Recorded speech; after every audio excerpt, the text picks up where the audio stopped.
Have you heard the conspiracy theory around the Mandela effect? About erasing history? Yes. This woman gave the example of the Fruit of the Loom logo. She said the Fruit of the Loom logo used to have a cornucopia in it. So, you know, like the basket with all the fruit spilling out. Fruit of the Loom was like, we've never ever had that. And they went so far as to create an illustration of their logo all throughout the years, none of them showing the cornucopia. That's impossible. This chick went so crazy about it. Like, she was talking to her therapist, and her therapist is like, chill out about Fruit of the Loom. You're obviously so manic. She was like, I'm not kidding.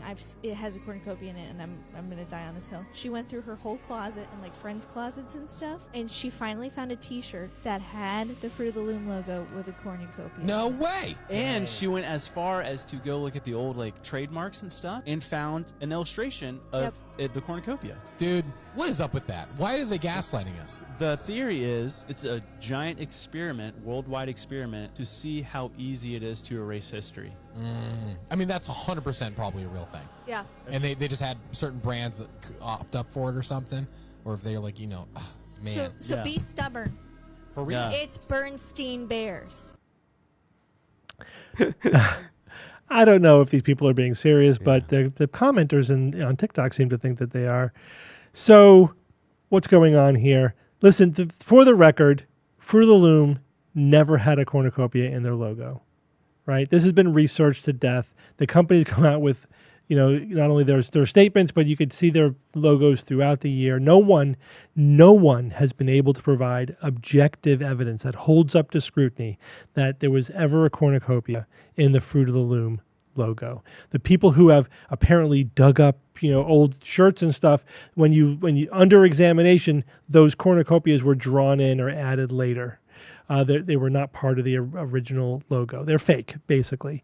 And the flute of the loom example, I don't know why they're using that as evidence. That was not a corporate logo. That was an album cover where somebody copied what they remembered to be the logo. Again, that was just a Mandela effect supporting another Mandela effect, right? So that was not even Fruit of the Loom.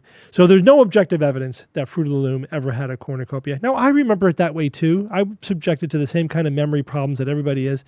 But the answer here is simple and known and well established scientifically. Human memory is terrible. We tend to fuse memories, we alter memories, and our confidence in them doesn't predict how accurate they are. That's something that's really interesting. It doesn't matter how certain you are that a memory is accurate. That does not predict that memory is in fact accurate.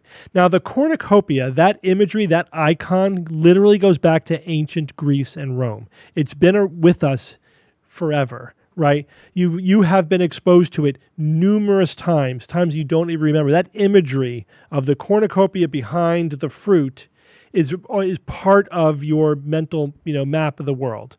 And so it makes perfect sense that we fuse that icon, that iconography that we're so familiar with the Fruit of the Loom logo, which is, again, the fruit and the brown leaves, but not the cornucopia. Easy mistake for our brains to make. It happened to a lot of people. And that's it. That's all the explanation you need. You don't need to hypothesize any magical Mandela effect other than human memory. Now, what's interesting about this video is that it represents kind of a shift in the pseudoscience of the Mandela effect. Now, originally, it was supposed to indicate that we are shifting into alternate realities, right? That you remember this from another parallel universe where it did have a cornucopia. But now the narrative is that this is a worldwide experiment on manipulating our memory of history. That's a new angle to this. So I always like when people say they are doing this, or this is sort of a giant worldwide experiment. Who's doing this exactly? Who has the power to do this? Why are they really doing it? What are they actually learning about it?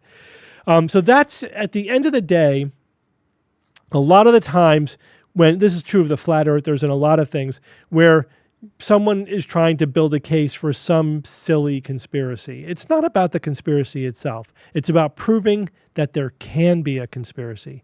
Because if they can lie to us about the Fruit of the Loom logo and rewrite history, that proves they can do it about more important things. That's what it's really about, supporting this childish worldwide conspiracy, powers that be kind of narrative, which is just so engrossing. It's so woven now. It's so pervasive on social media. That's the narrative. That's why people obsess about the fruit of the loom.